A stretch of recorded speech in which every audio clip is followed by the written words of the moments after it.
ومن تاب وعمل صالحا فإنه يتوب إلى الله متابا والذين لا يشهدون الزور وإذا مروا باللغو مروا كراما والذين إذا ذكروا بآيات ربهم لم يخروا عليها صما وعميانا والذين يقولون ربنا هب لنا من أزواجنا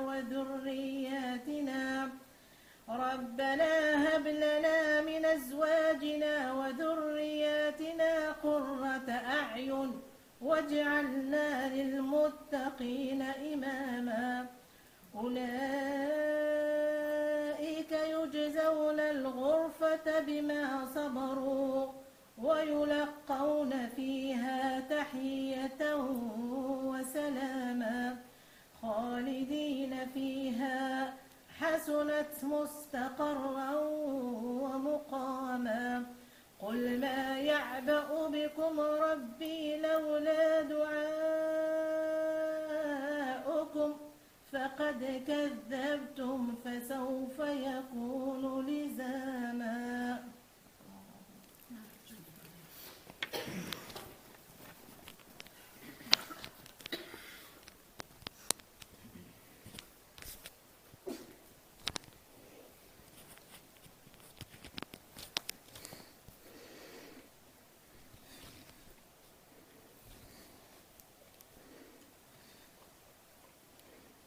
بسم الله.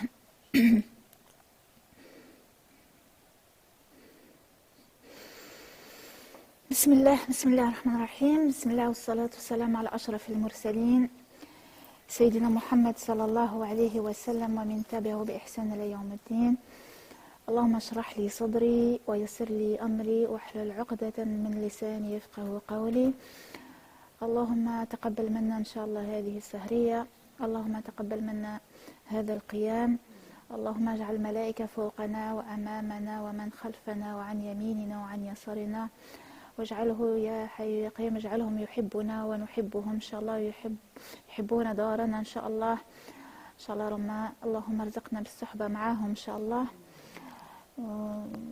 qu'Allah nous facilite cet assise, qu'Allah la compte في ميزان حسناتنا sur la balance de nos bonnes actions et qu'il fasse que règne entre nous as-suhba wa ar-rahma, Inch'Allah, que règne entre nous le bon compagnonnage, la bonne fraternité, la miséricorde et l'amour en son créateur, Inch'Allah, en lui. Amin, amin, amin, ya Rab. Donc, bismillah, nous sommes donc vendredi et nous sommes, alors ça dépend les calendriers, pour certains calendriers nous sommes le 1er Safar et pour d'autres nous sommes le dernier jour de Muharram. Peu importe, ça reste quand même un jour déterminant. Pourquoi déterminant? Parce qu'on on termine. Est-ce que le son c'est bon? Est-ce que le son c'est bon? C'est bon. C'est un mois donc qui était pour nous déterminant, Muharram qui fait partie des 4 mois sacrés et qui est un mois important pour nous. Pourquoi? Parce que on était invité à augmenter l'amal as-salih, les bonnes actions et les jeûnes. On a essayé de se motiver durant ce mois-ci, donc c'est un vendredi qui va nous permettre de faire le point, de faire le bilan et puis aussi de prendre des décisions par rapport au mois qui arrive, le mois Safar. Alors le mois Safar, islamiquement, il n'y a rien qui nous est rapporté sur le fait qu'on ait à faire des choses en particulier. Il y a eu à un moment donné de l'innovation de la part de certains musulmans qui ont attribué au mois Safar comme on dit, de la superstition en disant que c'était un mois durant lequel il arrive des galères, qu'Allah nous préserve. Et du coup, pour éviter ça, alors ils avaient décidé et proposé d'inverser dans les mois sacrés en disant une fois ça sera Safar, une fois ça sera Muharram, une fois ça sera Safar, une fois ça sera Muharram. Et bien sûr, ça c'était de l'innovation. Donc il n'y a rien de particulier, si ce n'est qu'on l'a appelé Safar parce que c'est à cette époque-là où les Mécois quittaient la Mecque et allaient en voyage. Et donc la Mecque se vidait. Et donc c'était le mois durant lequel la Mecque se vidait. Donc nous, ce qu'on va faire, c'est utiliser cette soirée pour bien commencer le mois de Safar et pour garder la bonne dynamique qu'on avait durant le mois de Muharram, pour pas descendre en fait, parce que peut-être qu'on a fait des efforts et il se peut qu'après, il y a une baisse de régime et le but c'est que non, on continue à s'encourager et à s'entraider. Par rapport au thème de ce soir, alors j'ai pour habitude, vous le savez, d'emprunter à la philo, à la psychologie, à toutes les spiritualités. Il y a 15 jours ou 3 semaines de ça, vous vous rappelez, on avait fait un rappel sur les sagesses mexicaines des 4 accords Toltec, et puis on avait vu s'il y avait une concordance ou des ressemblances avec l'islam. Qui se rappelle un peu de ces 4 sagesses, et est-ce qu'il y en a qui ont pu appliquer au moins une ou qui ont réfléchi? La première qui s'en rappelle, que ta parole soit impeccable. Et vous vous rappelez, impeccable, ça venait du latin qui était peccatus. À chaque fois que tu ne sais pas, tu mets un us à la fin, tu es sûr que c'est en latin. Qui voulait dire péché, et donc avec le préfixe 1, ça voulait dire sans péché, donc que ta parole soit sans péché. Le deuxième accord Toltec, c'était ne prends pas les choses trop personnellement. Le troisième, c'était ne prête pas des intentions. Et le quatrième, fais de ton mieux. Alors je ne sais pas si je vous avais proposé de choisir un des accords et puis de voir si vous alliez l'appliquer. On a vu en quoi ça pouvait être, ça allait dans notre spiritualité. Et pour ma part, moi j'avais travaillé sur ne prends pas trop les choses personnellement.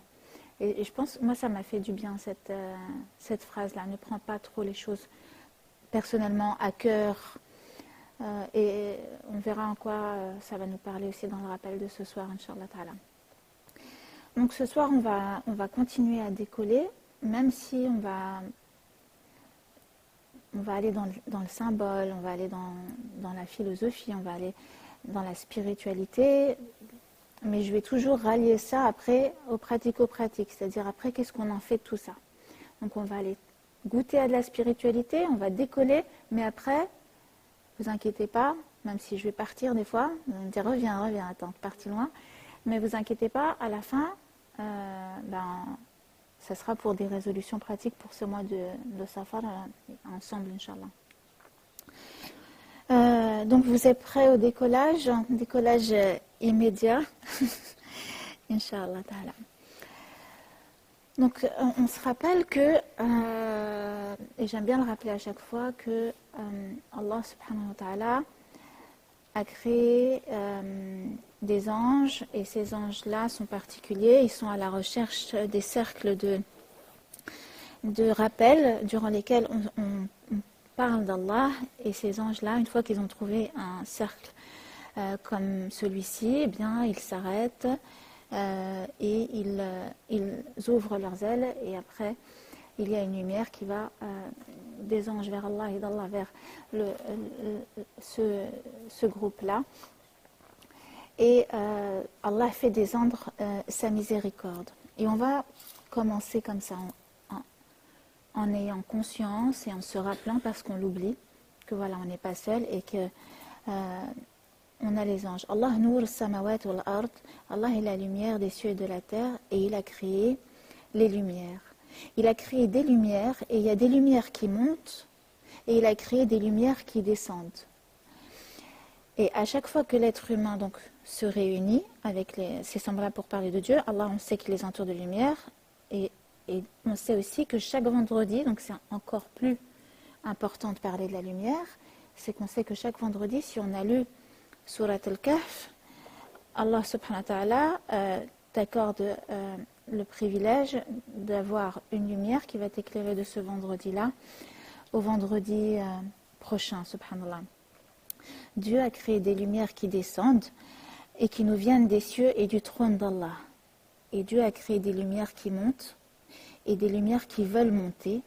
Et ce sont celles qui sont contenues dans le cœur des croyants. Et Allah, il dit « Nour ala nour », lumière vers la lumière, ou la lumière sur la lumière. Et Dieu guide vers sa lumière man yasha, celui qu'il veut. Et quelles sont donc les créatures qui ont été créées à partir de la lumière? Les anges, subhanallah. Et les anges, ils ont la particularité, ils ont plusieurs particularités, et parmi ces particularités, on sait qu'ils ne dorment pas, qu'ils ne se nourrissent pas, si ce n'est de l'amour d'Allah. Et tout comme les anges, celui qui chemine vers Allah, vers la lumière, il comprend qu'il doit veiller. Et c'est pourquoi nous, on a décidé, pourquoi veiller en fait? Pourquoi on veille? Et pourquoi Allah nous invite à ne pas dormir? Parce qu'il nous invite à imiter le comportement des anges qui ne dorment pas. Pourquoi on jeûne aussi? Parce que les anges ne se nourrissent pas. C'est ces êtres qui, dans leur adoration, sont dans l'irréprochabilité. On ne peut pas leur reprocher parce qu'ils ne commettent pas d'erreur. Et c'est pour ça que certains veulent ressembler aux anges parce qu'ils aimeraient être dans cette irréprochabilité. Donc, l'homme intériorisé, et celui qui cherche à travailler sur son intérieur, il est en perpétuel, ou du moins il cherche à l'être, en état de veille. Il veille à quoi? Alors, il y a le mot veiller le soir pour ne pas dormir, et puis il y a le mot veiller, faire attention, surveiller, chercher. Eh bien, il cherche la lumière, et il cherche une lumière qui lui manque. Mais pourquoi lui manque-t-elle à ce point? Eh bien, dans beaucoup de spiritualités, on considère l'être humain comme un exilé.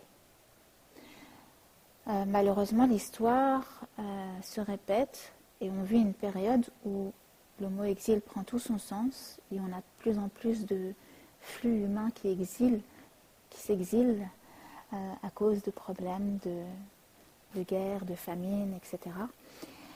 Et donc c'est encore plus parlant ce mot pour nous et on sait encore plus de nos jours ce que ça veut dire que le mot exil. Et dans certaines spiritualités, on précise que l'être humain est un exilé sur terre. Le croyant sur terre se sent excentré de cette patrie qui est le paradis. En fait, c'est comme si son vrai pays, c'était le paradis. Et que quand il arrive sur terre, il se sent être en exil. Et ça nous rappelle un prophète qui dit « Kun fi dunya ka'annaka gharib aw abir sabil » Donc sois sur terre comme si tu étais un voyageur ou comme si tu étais un voyageur qui fait une halte ou comme si tu étais un étranger. Donc pour l'homme de foi, il considère sa condition terrestre comme un exil et sa véritable patrie doit lui manquer. Son véritable roi doit lui manquer. Sa véritable nation dans laquelle il a vu le jour. Sa vraie famille, qui n'est pas seulement celle dont il est issu, qui n'est pas seulement celle dont il est issu par sa condition charnelle. Sa vraie patrie est le lieu où il se trouvait avant de prendre une forme et vers laquelle il retournera après avoir abandonné son corps terrestre. Alors le danger pour le croyant, c'est d'élire domicile et s'installer dans son exil en oubliant qu'il est un exilé. Le danger pour le croyant, c'est d'élire domicile en réduisant son destin à son existence terrestre et en oubliant ses origines célestes. Cette condition d'exilé ne doit pas entamer son incarnation d'homme. Tu ne dois pas t'interdire de vivre sous prétexte que tu n'es pas d'ici. Au contraire, elle doit lui permettre de se sentir libre, elle doit lui permettre de vouloir visiter si tu es en voyage, si tu es un voyageur, tu dois être curieux, tu veux visiter, tu veux découvrir. Elle doit lui permettre de vouloir visiter avec intérêt les lieux et rencontrer les personnes sur le chemin. Donc tu vas avoir envie de découvrir et de rencontrer normalement si tu es un voyageur. Mais si tu es un voyageur et que tu acceptes ta condition de voyageur, le prérequis c'est que tu te dis on se rencontre mais c'est pas pour tout le temps. On se voit mais c'est pas pour tout le temps. Je suis ici mais c'est pas pour tout le temps. Donc déjà ça implique le fait que on va devoir se séparer. On va devoir partir, se quitter, se laisser. Donc cette condition d'homme exilé, elle doit lui permettre de vouloir visiter les lieux, les chemins, les personnes. Et ça doit l'aider à avoir des rapports courtois et affectueux. Et si tu sais que tu n'es qu'un voyageur, tu es patient. Parce que je vais partir, je ne vais pas me prendre la tête avec toi. Je n'ai pas que ça à faire. On l'avait vu ça quand on avait parlé il y a 15 jours dans le rappel sur le fait de prendre pour maître spirituel l'ange de la mort. Cette condition doit l'aider à avoir des rapports courtois et affectueux et elle lui permettra de se libérer des attaches en tant que voyageur, de ne pas s'encombrer l'esprit, ni matériellement, de ne pas s'encombrer le ventre pour voyager léger. Et il fera attention à la terre qui l'accueille. Et en tant qu'exilé sur terre, l'être humain qui s'en rappelle, il y a une chanson qui s'appelle Roraba, hein. Elle est triste cette chanson, elle prend au cœur en tant qu'exilé. L'être humain qui s'en rappelle va vivre des périodes de mélancolie, de tristesse et de nostalgie. Il y a quelque chose qui lui manque.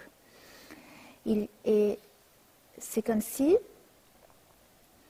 il y a une graine du paradis dans son cœur qui réclame de l'amour et de la lumière et des choses qui viennent nourrir ce qui lui manque. Quand Allah Azza wa Jalla a envoyé Adam alayhi salam sur terre, Adam alayhi salam, il a demandé aux anges, les fruits du paradis lui manquaient. Il a demandé, amenez-moi des fruits du paradis. Et on sait aussi que la Kaaba céleste lui manquait et Allah va lui en construire une sur terre. Donc dans ton cœur, il y a des graines du paradis qui te manquent, subhanallah.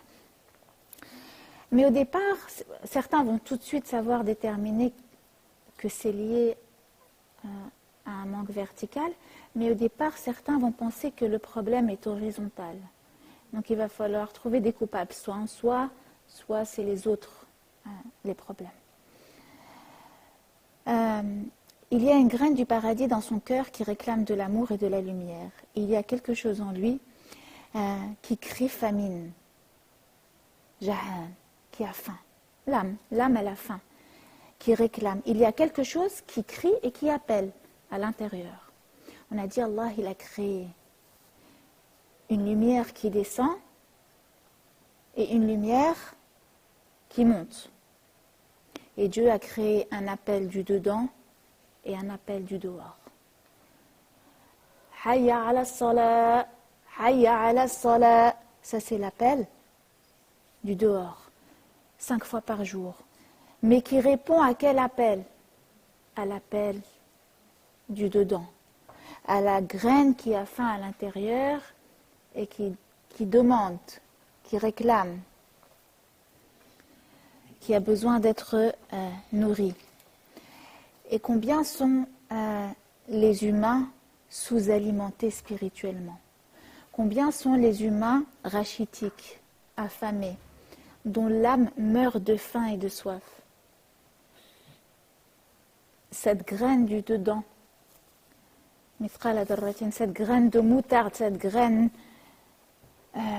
elle demande d'être nourrie, d'être abreuvée. Et cette graine, elle est étouffée sous un amas de biens matériels, sous un amas de malbouffe, sous un amas de préoccupations terrestres, sous un amas de soucis, sous un amas de projets inaboutis, sous un amas de préoccupations. Et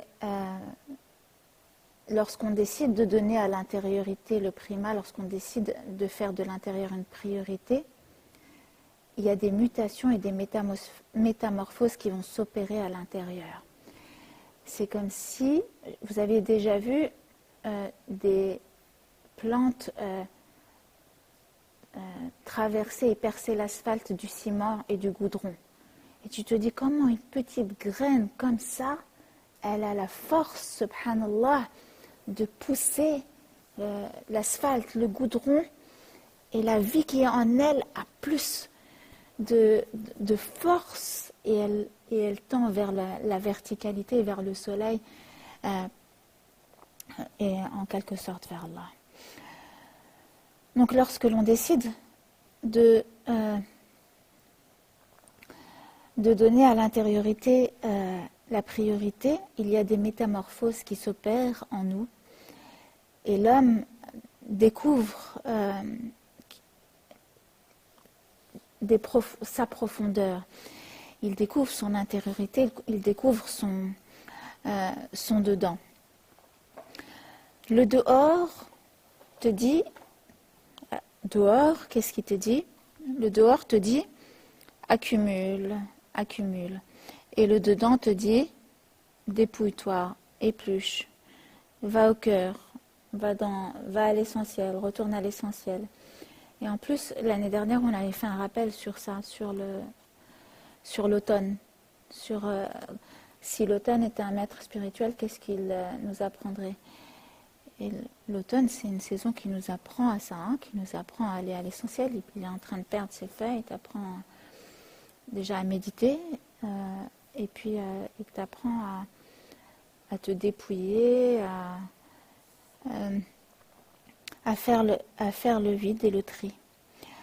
Alors quand le dedans n'est pas nourri par une nourriture spirituelle,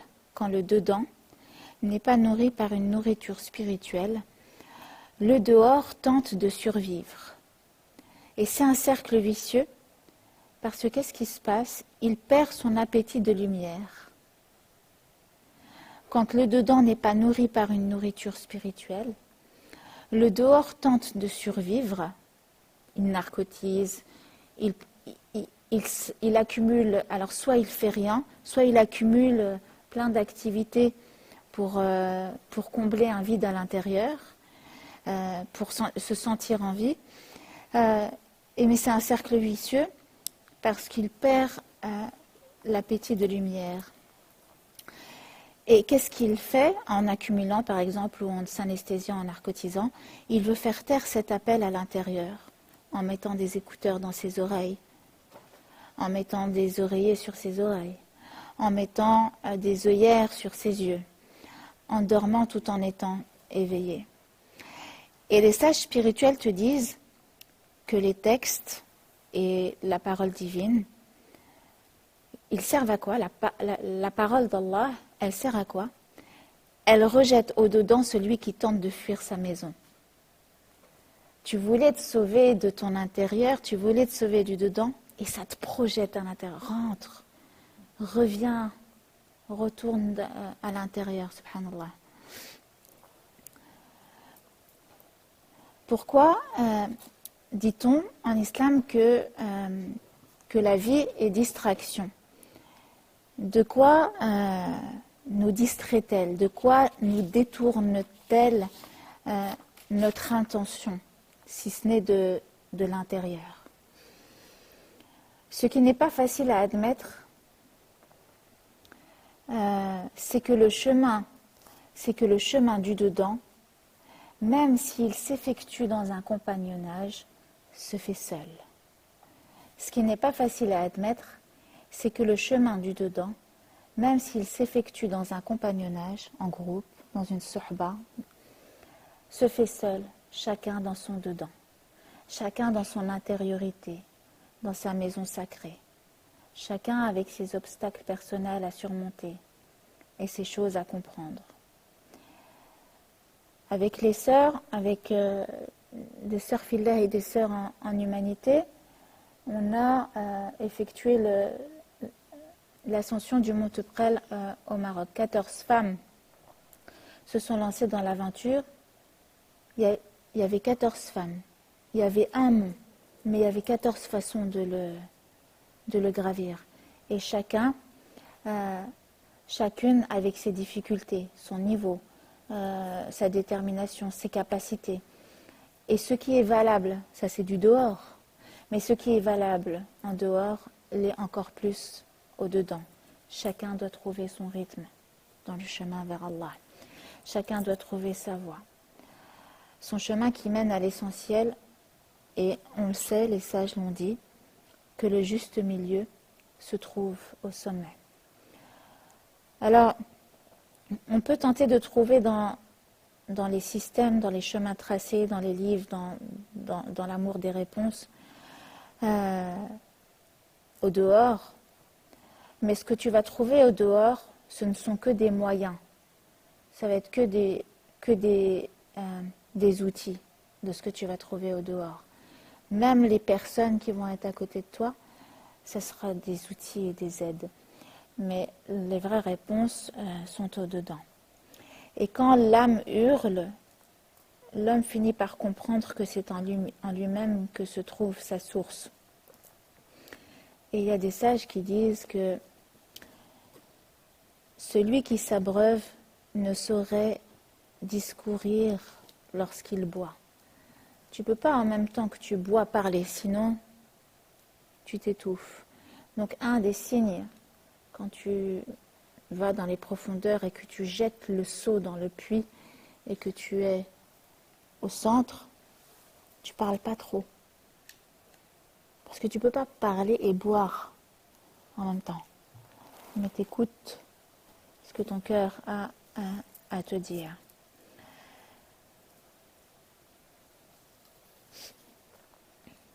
Et donc, quand il saisit cette âme, et cet être humain saisit le lieu de sa véritable source, il pénètre dans son fond et accepte aussitôt d'habiter avec lui-même.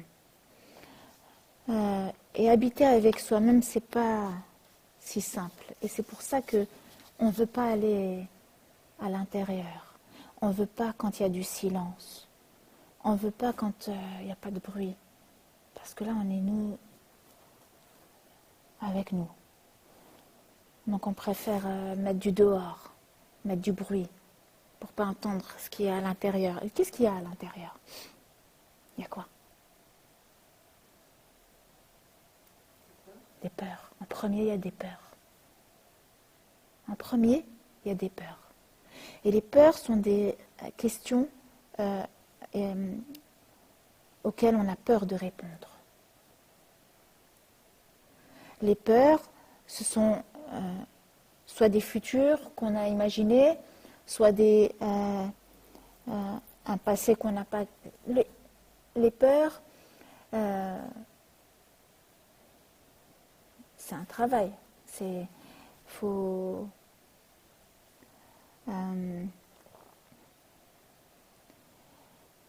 Ça s'apprivoise. Et donc comme on ne veut pas les écouter, et puis c'est pas agréable, alors on les fait taire. La peur de l'avenir, le fait de ne pas avoir de réponse à nos questions. Et puis aussi la peur de se connaître vraiment qui on est au fond, quand on a mis des masques. Alors, il faut qu'on soit clair, l'intériorité n'est pas un refus du dehors, mais c'est un lieu d'élection, et c'est ce qu'on vient chercher quand on fait les qiyam. C'est un lieu d'élection qui comble une nostalgie, c'est là où on vient donner à manger à l'âme. Et quand on s'évertue à chercher du sens au dehors, en accumulant les diplômes, les réussites, les défis, les conquêtes, les sages, quand je parle au détriment du dedans, bien sûr, les sages nous disent que on est sur la même route. Il y a la route qui descend, il y a une route qui monte, et là ils te disent, et c'est ça le paradoxe, subhanallah, et on va l'expliquer, c'est que tu es sur la même route qui descend, et la voie qui... ils te disent qu'il te convient simplement de remonter. Remonte en soi la route que tu as descendue. Et on va voir pourquoi c'est bizarre cette histoire de verticalité, comment tu peux remonter redescendre ce qui monte et remonter ce qui descend. C'est pas, il y a quelque chose qui n'était pas clair dans descendre ce qui monte. Comment ça? Tu vas monter en descendant. Et on va voir pourquoi, en fait. Comment ça se fait que on est une créature qui peut monter en descendant dans les profondeurs de son être. Comment ça se fait? Quel type de créature on est qui permet qu'on puisse monter en descendant dans les profondeurs de notre être? Même si l'homme est souvent tenté de vivre à la périphérie de lui-même, bien sûr. Alors, pourquoi ai-je dit que le juste milieu est au sommet? Parce que, et ça répond à ce que je viens de dire sur cette particularité. L'être humain est une synthèse de fini et d'infini. L'être humain, en lui, c'est une synthèse entre du fini et de l'infini, du temporel et de l'éternel, une âme, un corps. Et tout le challenge de la vie va consister à trouver l'équilibre juste. Et quand l'humain tourne son intention vers le dehors, il est attiré par tout ce qui quoi? Qui finit. Kullu man alayha fan. Tout est prédestiné à périr, à finir. Wa yabqa quoi? Wajhi rabbika dhul jalali wal ikram. Et il ne reste que la face d'Allah Azza wa Jalla.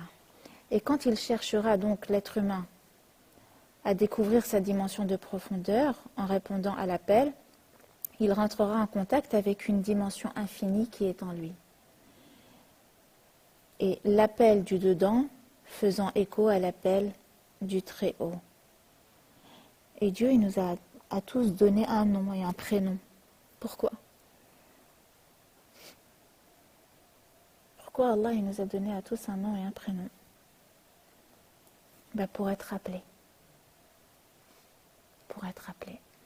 Pour qu'il y ait une vocation. Pour se sentir appelé vers une mission. Pour être interpellé.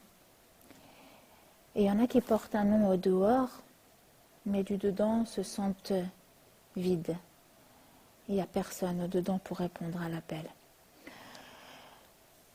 Avoir un prénom, c'est aussi savoir pourquoi et comprendre pourquoi Dieu t'a créé. Qui es-tu derrière ce prénom? C'est qui Esma? C'est qui Nassima? C'est qui Rihanna? C'est qui? C'est qui?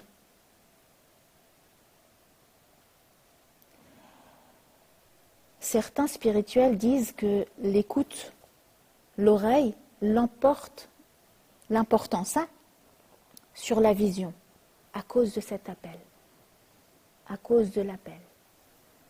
L'écoute dans ton chemin sera peut-être plus important que tes yeux. Asma. Certains, Dieu les appelle, mais ils détournent la tête. Et certains ont peur de répondre à leur prénom. Ils entendent, mais ils ont peur de répondre. Et pourquoi ils ont peur? Il y a plusieurs raisons. Laissez-moi vous raconter une histoire qui, je trouve, qui décrit bien une des peurs. On raconte qu'une fille vivait loin de son père. Ils habitaient loin, ils étaient géographiquement loin. Et tous les deux furent pris soudain par le désir véhément de se revoir. Tu me manques, Benti, Baba, tu me manques. Et tous les deux, ils sont pris par un désir soudain de se revoir. Alors, elle se met en route vers lui. Et son père se met en route à sa rencontre. Et quand ils sont à peu de distance l'un de l'autre, d'un seul coup, le père éprouve une nostalgie de voir sa fille. Il est proche, il est tout proche. Cette nostalgie, elle est plus forte que quand il était plus loin géographiquement. Parce que la chance de la retrouver, elle est qrib, elle est proche, subhanallah. Elle se met en route vers lui, son père arrive et il est à peu de distance d'elle. Et là, il éprouve une nostalgie de voir sa fille parce qu'il a peur que la rencontre ne va pas se faire. il a peur de ne pas avoir la force de marcher les derniers kilomètres qui la séparent. De son côté, pareil. Elle ne sait pas ce que son père ressent de l'autre côté. Et de son côté, la fille ressent une nostalgie si grande qu'elle ne sait comment la dominer. Ses jambes ne la tiennent plus. Elle a l'impression qu'elle va mourir avant de le retrouver. Étant tellement cet effort que le père et la fille ont dû faire un effort sur eux-mêmes pour calmer leur angoisse, ils n'arrivaient plus à avancer. Et d'un seul coup, il y a un cavalier qui arrive. Il y a un cavalier qui prend la fille et il la met sur son cheval derrière. Et dans une course folle, il la ramène au père qui était en train de marcher tant bien que mal vers elle. Et cette histoire, les sages, ils la racontent quand un disciple vient les voir et qu'il leur dit « J'arrive plus à aller vers Allah. Il est là, je l'aime, mais j'arrive plus à avancer. Il me manque, je veux le voir, mais j'arrive plus. Et j'ai peur de mourir avant d'avoir réussi à le faire. » Et les spirituels racontent cette histoire pour illustrer celui qui chemine et qui à un moment se sent être éloigné et qui veut revenir vers Dieu. Il souffre de la séparation et il sent que le lieu d'exil, il s'est éloigné de sa patrie. Et cette nostalgie est indescriptible.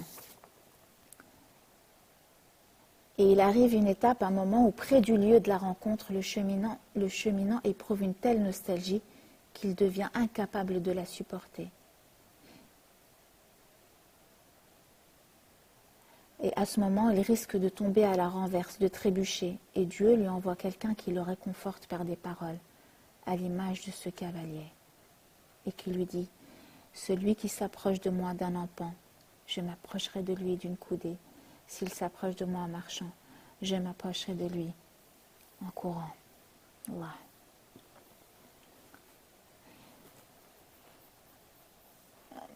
Subhanallah, cette dernière semaine, je ne sais pas pourquoi, j'ai eu des témoignages de sœurs très pieuses qui aiment Allah. Et elles me disent, je fais la prière, j'arrête. Je fais la prière et j'arrête. Je commence, je fais un peu et après j'arrête. Et j'arrive pas, je ne comprends pas pourquoi. Je ne sais pas pourquoi. Et après, il y a tout un dialogue qui se fait dans leur intérieur. Et ce dialogue, c'est quoi? Alors, il y a le Waswas al-Khannas, qui est très puissant, qui est fort, et qui lui dit, tu es tout le temps connecté avec Allah. Tu n'as pas besoin.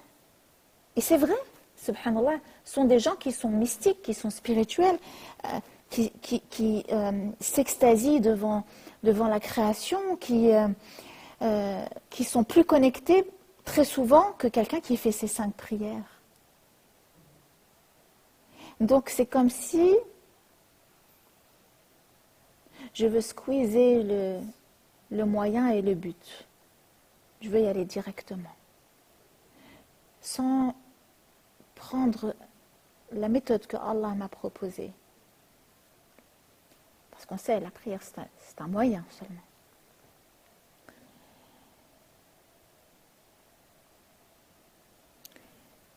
Et là, ce qu'il faut comprendre, c'est que, wallahu alam,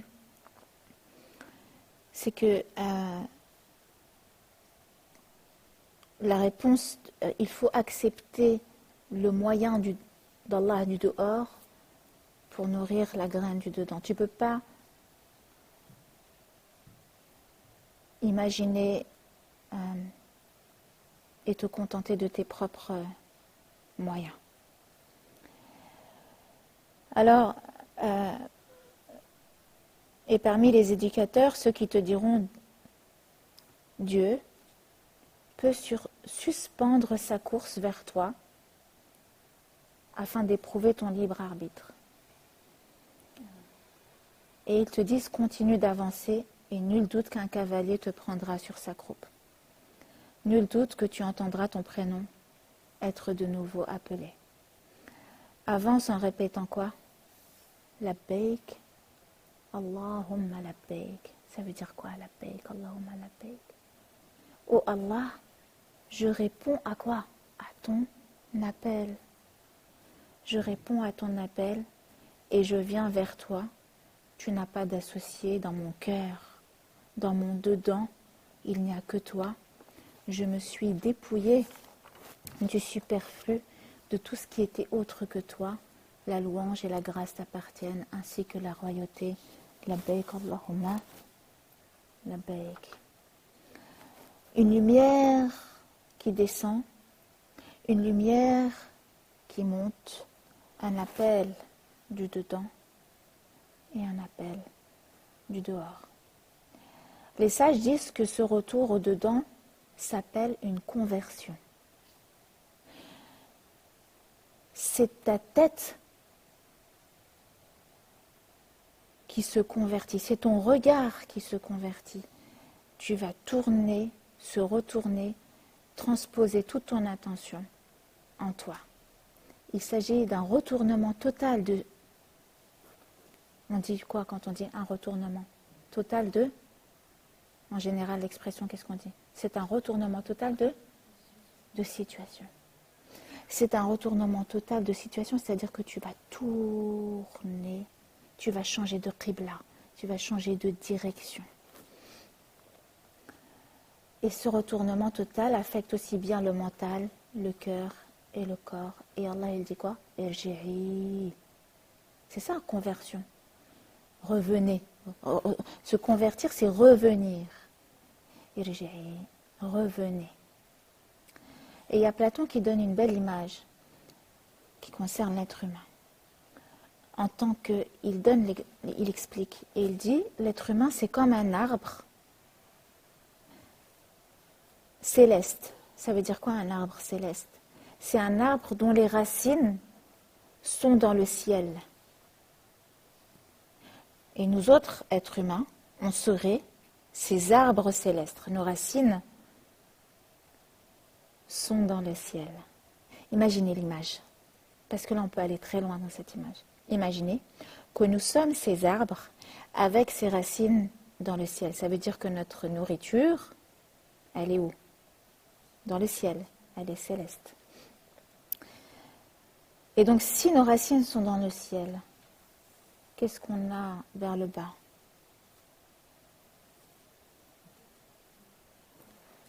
Les branches, oui, la tête si tu veux, et les branches.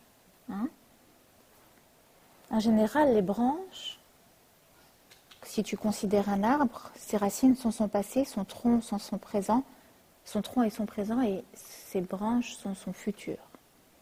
Donc ça voudrait dire que si tes branches sont tournées vers la terre, c'est que ton futur, c'est la terre.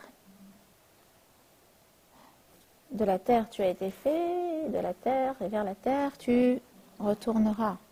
Mais c'est pas grave, pourquoi? Parce que tes racines sont célestes. Brabbi, pourquoi Allah il a fait? Il y a plein de sagesse, il y a plein de hikmah. Mais pourquoi le bébé il naît la tête en avant? Il naît la tête en avant et les pieds et les racines au ciel. Le soujoud, ça te rappelle, quand tu te prosternes, ça te rappelle que tes racines, elles sont au ciel. L'appel à la prière, c'est pour te rappeler que tes racines, elles sont au ciel. Et qu'ici, tu es un exilé. Et pour que tes racines soient au ciel, ben, tu vas devoir te délester et lâcher prise sur terre et cesser de t'accrocher, de t'agripper, d'avoir la tête à l'envers. Remets les choses dans l'ordre. Et lâcher prise, c'est intérioriser le fait que les chrétiens disent que ta volonté soit faite. Ce que Dieu veut sera. Et vous ne pourrez vouloir que ce que, in fine, Dieu aura voulu pour vous. Non, pourquoi? C'est être ce voyageur dans un état, comment? De disponibilité permanente. À n'importe quel moment, tu peux être appelé à repartir, appelé à telle et telle mission. Il y a, subhanallah, dernièrement eu l'organisation d'un très beau séminaire organisé par Hidayah sur le Maout. Et il y a une sœur qui s'est inscrite et elle est décédée. Elle n'a pas pu venir. Elle n'a pas fait un séminaire, elle a vécu le Maout. Subhanallah. Lorsque l'être humain s'agrippe, les sages disent qu'il fait partie des rampants. Tu rampes. Et dès lors que tu lâches prise, le ver se transforme en papillon et tu fais partie des volants. Et il va pouvoir faire remonter ses racines vers le ciel. Des racines et des ailes. Et au cours de son itinéraire, l'homme intérieur peut éprouver des maladies. De même que le corps va être atteint et attaqué par des virus, son âme va être aussi agressée. Et une des choses pour protéger contre l'agression, on en a parlé au début du rappel, c'est la nourriture la plus substantielle, c'est-à-dire là où il y a le plus d'intérêt nourricier, des vitamines, tout ce que tu veux, pour l'intériorité de l'homme et pour l'homme du dedans, ce sont les textes sacrés, c'est le Coran al-Karim.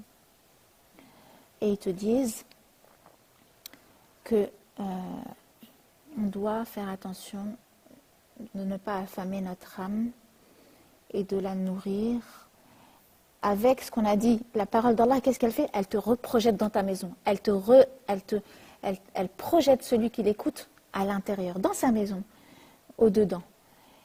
Et il la compare, et il compare le Coran, la parole d'Allah, à l'eau. Et ils te disent, dis-toi que de la même façon que tu ne peux pas rester une journée sans boire ou 2 jours sans boire, tu ne peux pas normalement rester 1 ou 2 journées sans boire le Coran. Et la parole la plus près de mes oreilles, la bouche la plus près de mes oreilles, c'est ma bouche. Donc quand je vous dis ça, je vous le dis aussi et je me fais le rappel à moi-même et qu'Allah me pardonne d'avoir assoiffé mon âme des jours et des jours. Mais le souci, c'est que de nos jours, tout nous préoccupe à l'extérieur pour que l'on oublie le dedans. On est stimulé et surstimulé, sollicité au dehors pour que l'on n'ait plus d'énergie de se convertir et de répondre à l'appel du dedans. Donc, mon but de ce soir, c'était de goûter à une nourriture substantielle, spirituelle, peut-être pour certains philosophique, peut-être pour certains c'était pas assez concret, mais on ne va pas rester à ça. Maintenant, concrètement, qu'est-ce qu'on peut faire pour cette nourriture du dedans et pas être attaqué et pas... Alors, je voulais vous parler de mon défi. Et c'est un défi que, pour ne pas changer, voilà, un autre défi. C'est un défi qui fait mal. Qui fait mal au nefs. C'est un défi qui je pense, peut parler. Si je vous dis, et vous allez essayer de le deviner, ce défi. Si je vous dis cabine téléphonique.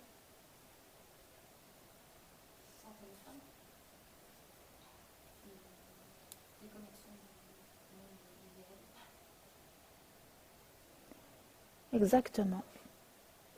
Sans téléphone. Il y en a, ils pleurent, Msaken, déjà.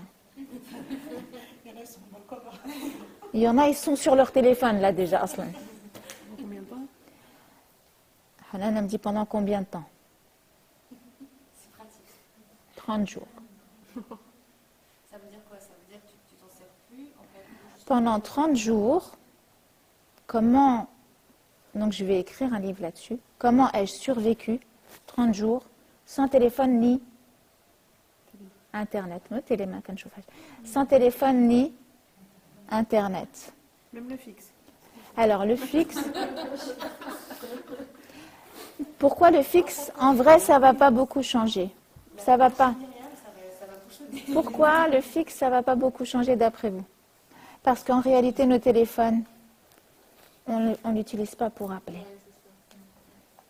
Est-ce qu'on utilise aujourd'hui nos téléphones pour appeler?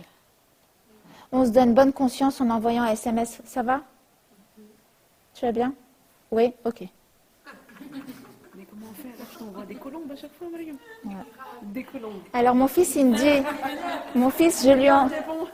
Un mois après. Mon fils, il me dit... donc, pareil, j'ai fait par système de devinette. D'après toi, c'est quoi mon défi? Il me dit, ah, tu veux revenir à l'ancienne? Il me dit, j'ai compris. Il me dit, tu vas plus de téléphone, plus de machine à laver, plus de voiture, plus... je lui dis, bchoué, on va... on va y aller doucement. On y va petit à petit. Mais c'est vrai que nos téléphones au jour d'aujourd'hui, en tout cas, je parle pour moi, ça perturbe mon dedans. Pourquoi ça perturbe mon dedans? J'ai été faire une petite consultation en médecine traditionnelle chinoise pour ne pas changer. Il faut bien que je place à chaque fois la médecine chinoise dans chaque rappel. Et elle me dit, donc Stéphanie me dit, Myriam, Tara, t'es fatiguée, faut que t'arrêtes. Faut que t'arrêtes tes bêtises. Pourquoi faut que t'arrêtes tes bêtises? Parce que tu te fais trop de soucis. La rate, son ennemi, c'est tu te préoccupes trop et tu te fais des soucis. Bon, il y a le sucre aussi, hein. On va pas, le chocolat, 30 jours sans chocolat, comment je survécu sans chocolat? On y va, bchoué. Et à la fin, on va retrouver Myriam comme ça, 30 jours sans téléphone, mais elle va manger je ne sais pas combien de chocolat. Je t'envoie du chocolat avec les colombes. Et du coup, plus sérieusement, pour moi, je fais partie de ces personnalités qui, savoir, c'est devoir. Plus j'en sais, plus je dois faire. Et donc, moi, j'en saurais, moi, j'en ferais, logiquement. Et donc, l'idée, c'est que, du coup, je suis censée gagner du temps. Alors, j'ai fait faire deviner le défi à mon père. C'était marrant. Et il me dit, je compatis. Alors, je lui dis, mais tu compatis, ça veut dire quoi? Il me dit, moi-même, je vais le faire. Et je lui dis... il me dit, regarde Mariam, j'ai téléchargé une application qui me dit combien de temps j'ai passé sur les applications du téléphone. Donc on s'aperçoit qu'on passe beaucoup plus de temps sur les applications qu'en train d'appeler. Je parle pour certains, il y en a, c'est vrai, leur consommation téléphonique et en appel. Moi non, moi c'est plus sur les applications que sur le téléphone lui-même. Et donc il regarde. Et donc, il était 14h et il y avait écrit 1h25 de consommation sur les applications. Et il me dit, Wallah, si aujourd'hui tu me dis tu as passé 1h25 sur les applications, tu mens. Parce que c'est 8 minutes par-ci, 2 minutes par-là, 4 minutes par-là. Et on ne s'aperçoit pas que, in fine, en fin de journée, tu as passé 5 heures sur ton téléphone. Alors, on s'enorgueillit de se dire, moi j'ai arrêté la télé, alhamdoulilah, moi je ne regarde pas la télé. Mais par quoi on l'a remplacée? Pour ceux qui ont arrêté la télé. Ceux qui ont la télé plus téléphone, alors la relate. Mais on l'a remplacée par quoi? Par un autre écran qui est pire que la télé. Pourquoi pire? il est H24 dans ta poche. La télé, elle est dans ton salon, en dehors, elle n'est pas. Mais là, la télé, elle est fijibk. Et comment ça se passe? C'est très, très, très pernicieux, très, très, très vicieux. Tu cherches un truc vite fait sur ton téléphone et on t'attrape. Oh, une petite vidéo, hop, le lien, hop, tac, tac, et tu t'aperçois vite que... et tu sais plus pourquoi tu as pris le téléphone des fois.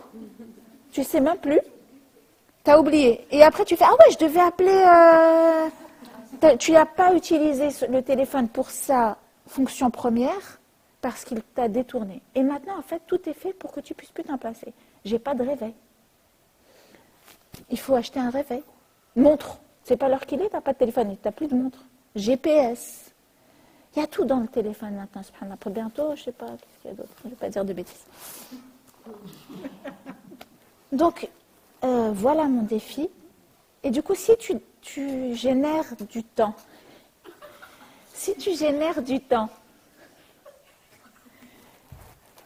non, c'est pas générer, si tu libères du temps,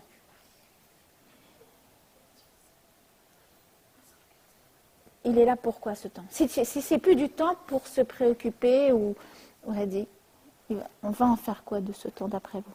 Et qu'est-ce que vous, ça... en quoi ça vous interpelle? Est-ce que ça vous parle, ce défi? Est-ce que vous pensez que je suis capable?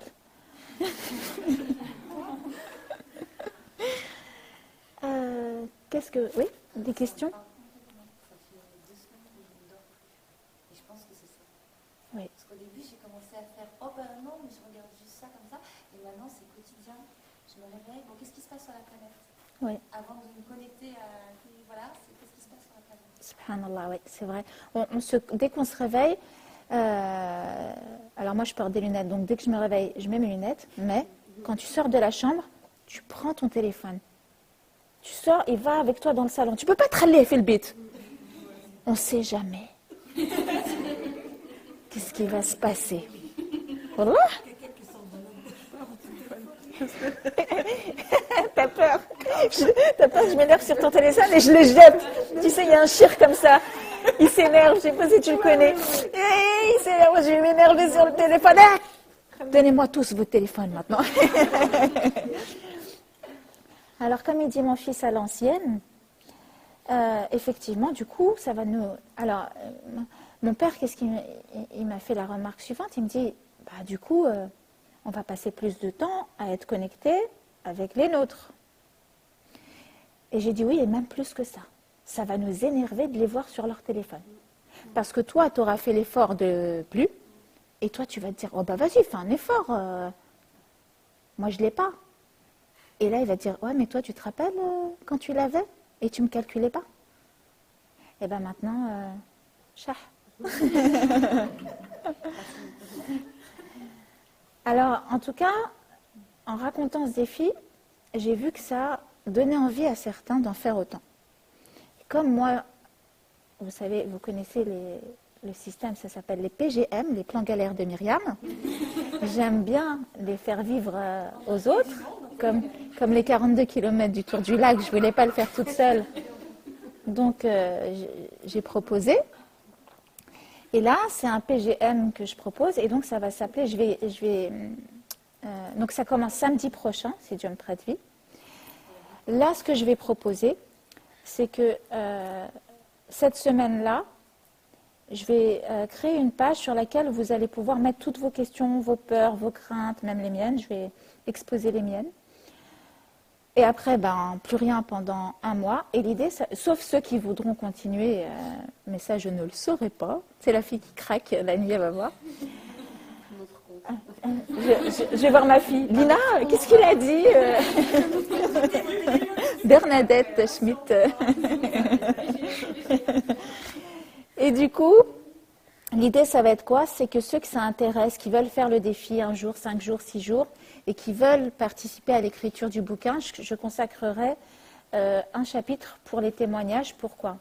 Parce que moi, ça sera subjectif et c'est par rapport à mon utilisation et il y a des choses que je ne vais pas avoir conscience. Par exemple, moi, je n'utilise pas Snapchat, mais je sais qu'il y en a, ça va leur faire du mal d'arrêter le téléphone, c'est parce qu'il y a aussi Snapchat. Donc ça, c'est important aussi que j'ai les témoignages de ceux qui vont arrêter leur story. C'est-à-dire que là, ils vont devoir vivre tout seuls le truc.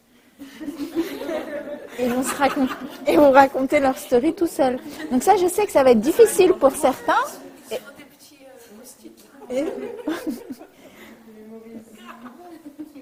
Et moi, je fais partie de la génération où quand même, normalement, j'ai vécu plus de 20 ans sans. Mais j'ai l'impression que non. Et on en parlait avec mon père qui a vécu beaucoup plus normalement sans, mais j'ai l'impression que c'est notre troisième main. Il n'a jamais vécu sans. Il connaît des trucs que moi, je ne sais pas utiliser sur le téléphone. Donc, ce qui devait être un défi personnel, en parlant autour de moi, ça a sollicité des envies de décrocher comme une drogue. Alors, il est où mon sac? Donc, il paraît, il y en a qui sont pour arrêter la drogue d'un coup. N'est-ce pas? Il y en a qui disent plus de cigarettes. Et puis il y en a, ils disent il faut diminuer tout doucement. Donc là, vous voyez, il y a une sorte de téléphone à l'ancienne, Nokia ou la Samsung ou la je sais pas quoi. Celui-là, quand il tombe, il rebondit, il revient dans ta main. Il n'y a pas de photo. Il n'y a pas de photo, il n'y a pas. Et je me suis dit, pourquoi il y a un intérêt de faire ça une semaine? Donc ça participe au défi. Première semaine, c'est que ça, pour en vrai s'apercevoir que le problème, c'est pas le téléphone. Et que c'est, pour ma part, que c'est pas le temps que je passe au téléphone. Parce que c'est très rapide. En vrai, ça me gonfle vite fait. Oui, non, c'est plus, le problème, c'est plus Internet. Et donc c'est pour ça que je dis, comment ai-je survécu à 30 jours sans téléphone? Je sais que Majda va rejoindre le défi. Comment ai-je survécu 30 jours sans, surtout Majda, jamais, 30 jours sans téléphone et sans Internet. Comme ça, je verrouille le truc pour être sûre. Alors, qui compatit? Qui a des remarques, des questions? Qui voit tout de suite des difficultés? J'ai une question directe. Qu'est-ce qu'on fait après? Alors, qu'est-ce qu'on fait après? C'est ça. Et c'est ça, c'est exactement ça. C'est qu'est-ce qu'on fait quand on l'a pas? Qu'est-ce qu'on fait quand on l'a pas? On lit. Alors, dites-moi, allez-y, on partage. Hein? On sort. On discute. Avec les membres à la maison. Oui, mais bien sûr. Des fois, on est 4 à table, les 4, ils ont leur téléphone. Eh ben voilà. Oui.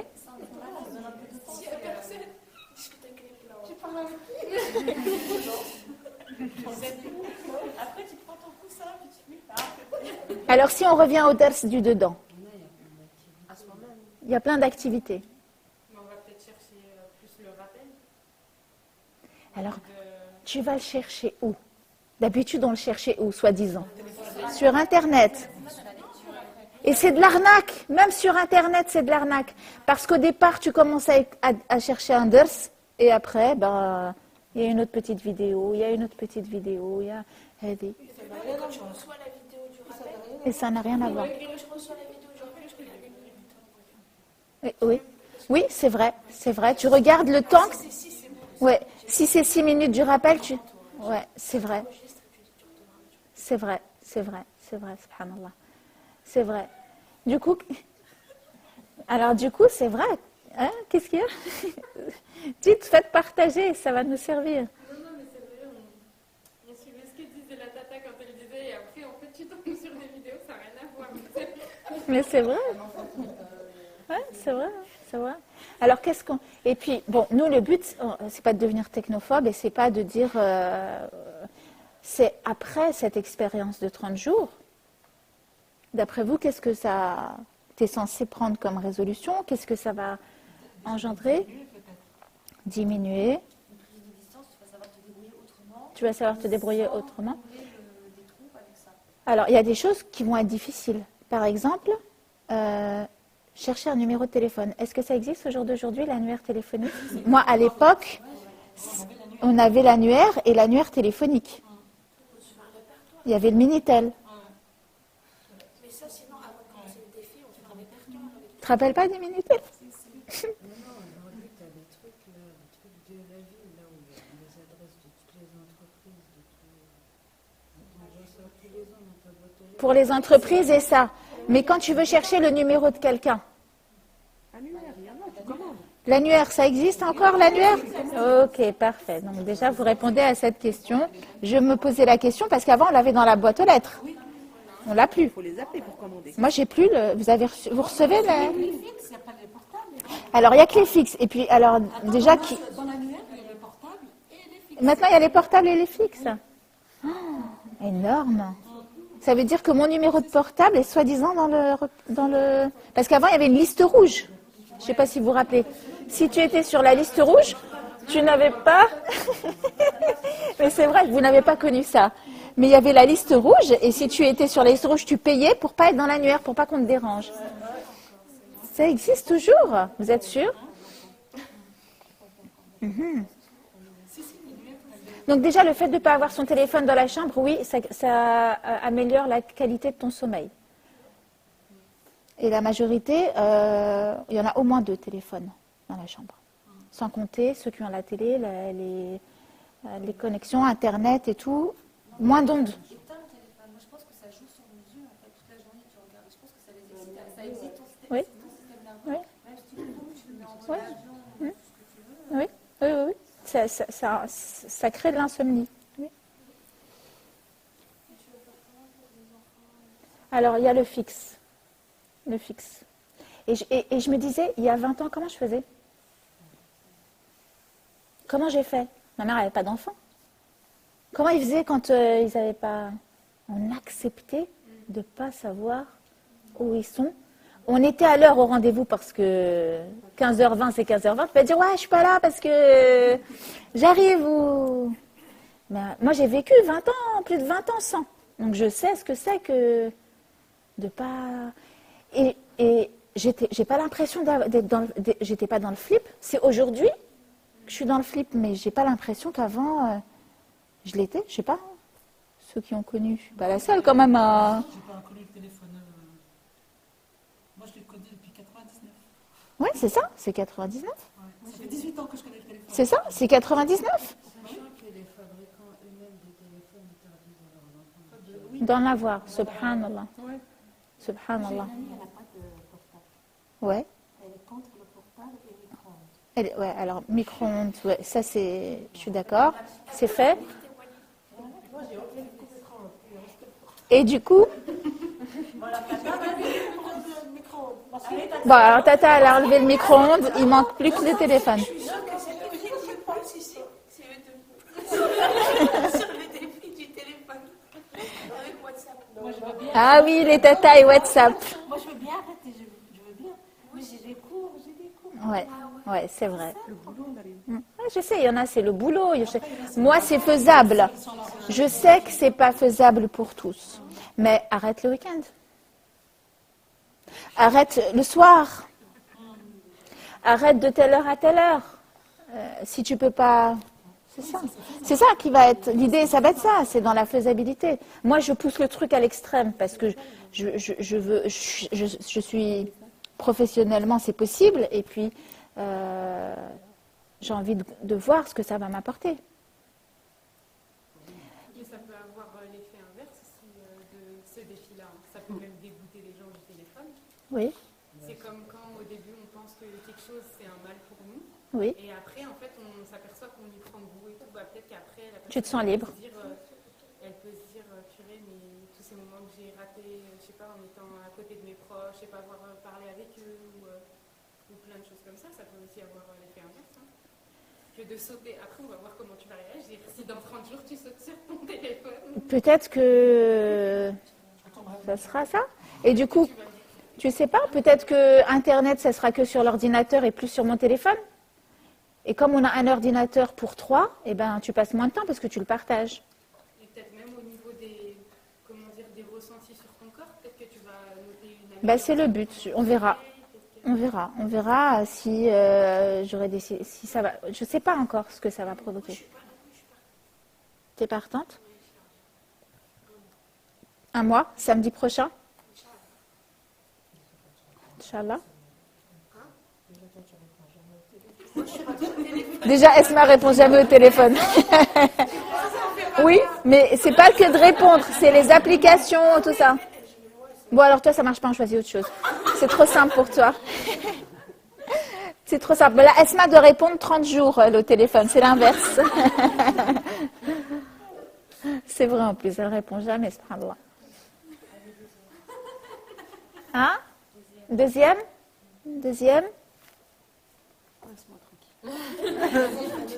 Hanan, bon, elle taffe avec.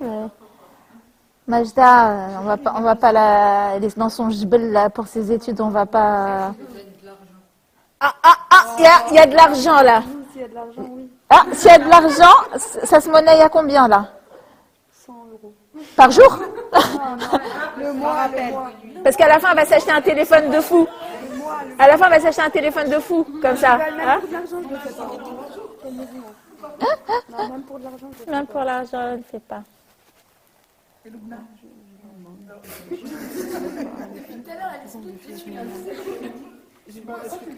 Ah, Shaima, tu suis? Non, moi, je peux arrêter comme ça la journée.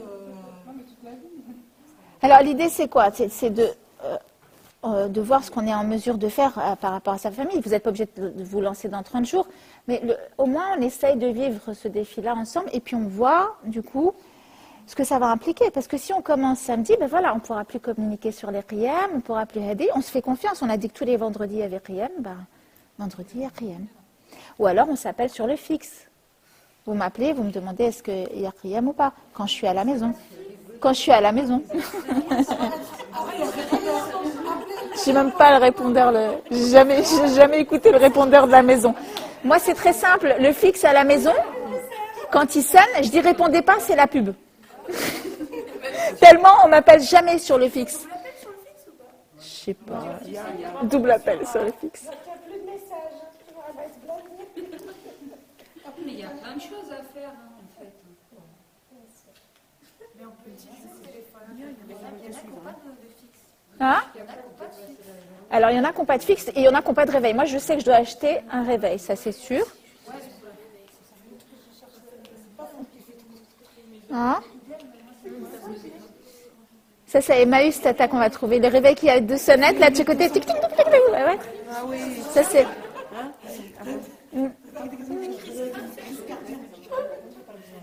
Mais celui-ci, il est efficace. Ouais, alors là, tu te réveilles direct avec ce réveil. C'est vrai? C'est vrai? Ouais. Alors, 2, bah, alhamdoulilah, on va pas... 2, 3. Je peux l'enlever le week-end. Je peux l'enlever à partir de 19h quand je rentre. Alhamdoulilah. Alors, bien sûr, ce défi parle seulement à ceux qui ont une grande utilisation du téléphone. C'est clair, ce défi ne sert à rien à quelqu'un qui l'utilise pas beaucoup ou qui ne va pas sur les réseaux sociaux, qui n'utilise pas WhatsApp. Il ne sert à rien le défi. Moi, c'est pour libérer du temps. Je veux voir, j'en suis sûre que ça va me libérer au moins 4 heures. Au moins. J'en suis sûre. Et 4 heures, c'est énorme. Tu ne penses pas que c'est pas un outil en soi, c'est la maîtrise de... Le but, ça va être ça. C'est qu'après, c'est d'arriver à bien l'utiliser. Mais pour l'instant, c'est lui qui commande. Pour l'instant, c'est plus moi. C'est pas vrai. Tu peux avoir la résolution, allez, 2 heures, 3 heures, allez, une journée, 2 jours. Mais après, tu t'aperçois. Combien de fois on a eu la résolution, plus de portable dans la chambre? Puis après, petit à petit, il revient gentiment. Attends, je dois envoyer un mail. Attends, je dois envoyer un message. Et à la fin, tu te retrouves 1 heure sur ton téléphone avant de dormir. Non, l'ordi, je ne l'utiliserai pas. Parce que c'est sans Internet. Non, c'est ni téléphone, ni... Non, je vais envoyer un mail absent pendant 30 jours. Ouais. Amine. C'est les condoléances là que tu dis.